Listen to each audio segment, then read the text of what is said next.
Hello everyone, welcome to সঙ্গীর সাথে পাঠশালা। আজকে আমরা DEd part 1 session 2025-27 Bengali CPS 1 বা L1 বা ল্যাঙ্গুয়েজ বার এর চ্যাপ্টার 3 আমরা শুরু করেছিলাম ইতিমধ্যে। আজ চ্যাপ্টার 3 বাংলা ভাষা শিক্ষণের বিভিন্ন পদ্ধতি পর্ব 1 ইতিমধ্যে আমরা আলোচনা করেছি। আজকে আমরা দ্বিতীয় পর্ব নিয়ে আলোচনা করব।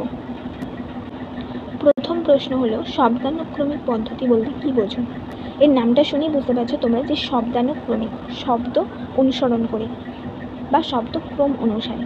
শব্দানুক্রমিক পদ্ধতিতে প্রথমে শব্দ শেখানো হয়, পরে উচ্চারণ শিখে সেই শব্দটিকে ভেঙে কোন কোন বর্ণের সমন্বয়ে সেটি গঠিত হয়েছে সেটি বিশ্লেষণ দেখানো হয়।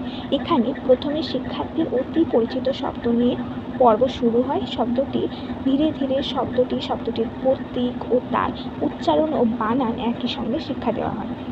এখানে উদাহরণ হিসাবে আমরা ছোটবেলায় সবাই প্রথম করেছি বল, কল, ফল, এই জাতীয় শব্দগুলো।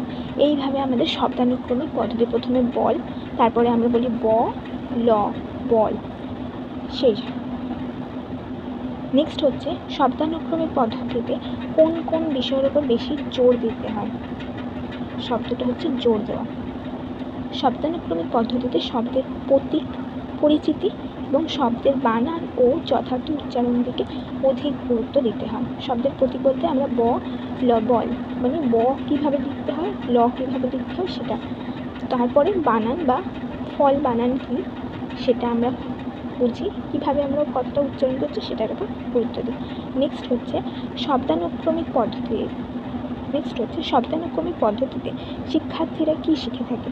শব্দানুক্রমিক পদ্ধতির মাধ্যমে শিক্ষার্থীরা প্রাথমিকের ছোট ছোট শিক্ষার্থীরা শিক্ষক শিক্ষিকার সাহায্যে শব্দগুলো উচ্চারণ করতে শিখবে এবং বর্ণকার ব্যবহার করে নতুন নতুন শব্দ বানাতে শিখবে। হচ্ছে শব্দানুক্রমিক পদ্ধতির বৈশিষ্ট্য লেখো। শব্দানুক্রমিক পদ্ধতির বৈশিষ্ট্য হলো শব্দকে কেন্দ্র করে পাঠদান করা। এই পদ্ধতিতে প্রথমে শিশুদের পরিচিত ও সহজ শব্দগুলি শেখানো হয় এবং পরে ধীরে ধীরে কঠিন শব্দের দিকে এগোনো হয়। এটি একটি পদ্ধতিগত প্রক্রিয়া যেখানে শিশুরা শব্দের মাধ্যমে ভাষা ও পঠন দক্ষতা অর্জন করে। বৈশিষ্ট্যগুলি হলো: 1. এই পদ্ধতির শব্দের উপর বেশি গুরুত্ব দেওয়া হয় যা শিশুদের শব্দভাণ্ডার বাড়াতে সাহায্য করে। 2. প্রথমে সহজ এবং পরিচিত শব্দ শেখানো হয়, পরে ধীরে ধীরে জটিল শব্দের দিকে এগিয়ে যাওয়া হয়। 3. হচ্ছে শিশুরা শব্দগুলির অর্থ বুঝতে শেখে যা তাদের ভাষার প্রতি আগ্রহ বাড়ায়। 4. এই পদ্ধতির মাধ্যমে শিশুরা নতুন শব্দ ব্যবহার করতে শেখে। এবং শব্দানুক্রমিক পদ্ধতির যে কোনো 3টি সুবিধা লেখো। শব্দানুক্রমিক পদ্ধতির গুরুত্বপূর্ণ সুবিধাগুলি হলো: 1. বস্তুগুলি সম্পর্কে সুস্পষ্ট পরিচিতি ঘটে। 2. বস্তুগুলির সার্থক উচ্চারণ করতে শেখে। 3. শব্দগুলির বানান সম্পর্কে শিক্ষার্থীর পরিচিতি ঘটে। 4. শিক্ষার্থীদের মধ্যে সহজে আগ্রহ সঞ্চার করা যায়। 5. নতুন নতুন শব্দ শেখার আগ্রহ বাড়ে। আর 6. শব্দের উচ্চারণের ব্যাপারে তারা যত্নশীল হয়। নেক্সট প্রশ্ন, শব্দানুক্রমিক পদ্ধতির কয়েকটি অসুবিধা লেখো। শব্দানুক্রমিক পদ্ধতির কয়েকটি অসুবিধা হলো: 1. যে বস্তুগুলির সঙ্গে শিক্ষার্থীরা এখনও পরিচিত নয় সেগুলো বলা যাবে না। 2. বইয়ের ছবি বা বস্তুগুলির ছবি আঁকা হলে সেগুলো স্পষ্ট হওয়া দরকার। অস্পষ্ট হলে শিক্ষার্থীরা বুঝতে পারবে না যে কী দেখানো হচ্ছে। 3. শেখানোর জন্য শিক্ষক শিক্ষিকার মধ্যে যথেষ্ট ধৈর্য ও সময় থাকা দরকার। 4. ছোটদের মধ্যে একটি শব্দ পড়বার বাজে অভ্যাস তৈরি হয়। এতে শিশুরা প্রায় শব্দ মুখস্থ করে কিন্তু বাক্য প্রয়োগ করতে গিয়ে তারা সেটি বুঝতে পারে না কীভাবে বাক্য প্রয়োগ করবে। এই গেল শব্দানুক্রমিক পদ্ধতির অসুবিধা। এরপরে আমরা বর্ণানুক্রমিক বা স্বরবিধি পদ্ধতি বলতে কী বোঝো সেটা সম্পর্কে জানব। ভাষার শিক্ষাদানের ক্ষেত্রে সর্বাধিক প্রচলিত পদ্ধতি হচ্ছে বর্ণানুক্রমিক পদ্ধতি বা স্বরবিধি পদ্ধতি। এই পদ্ধতিতে শিশুকে একের পর এক বর্ণের শিক্ষা দেওয়া হয়। এই পদ্ধতিতে প্রথমে স্বরবর্ণ এবং পরে ব্যঞ্জনবর্ণ, এরপরে যুক্তবর্ণ পাঠ আমরা দিয়ে থাকি।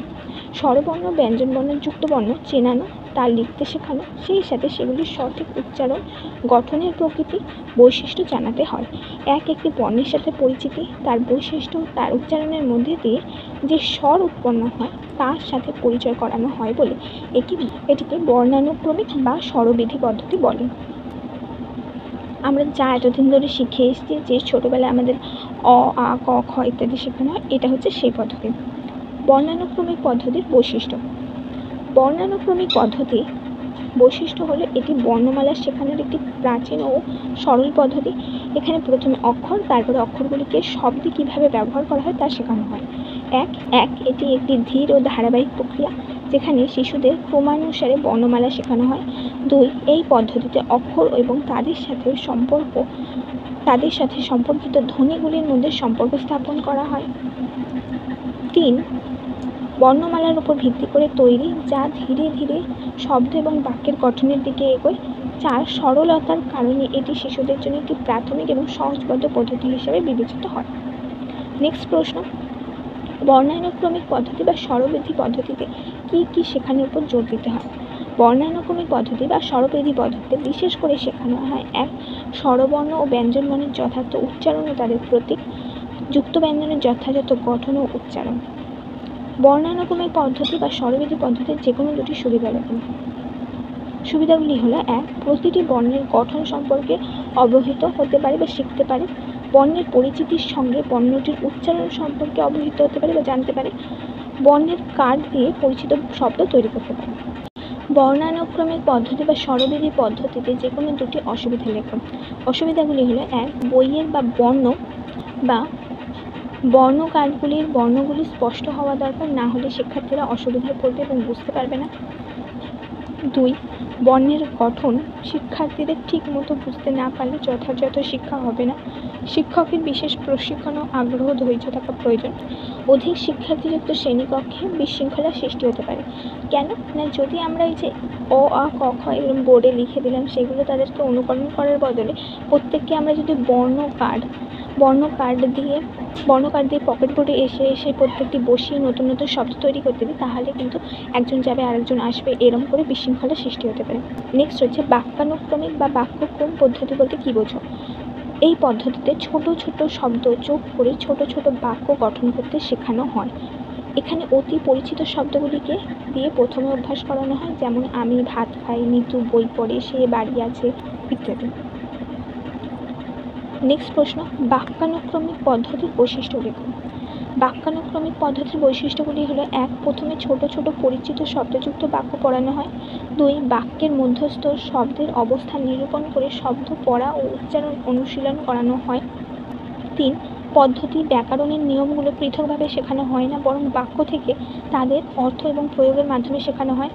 4 এটি একটি ভাষার যোগাযোগমূলক দিকের ওপর জোর দেওয়া হয়, কারণ শিক্ষার্থীরা সরাসরি সম্পূর্ণ বাক্যের মাধ্যমে অর্থ প্রকাশ করতে শেখে।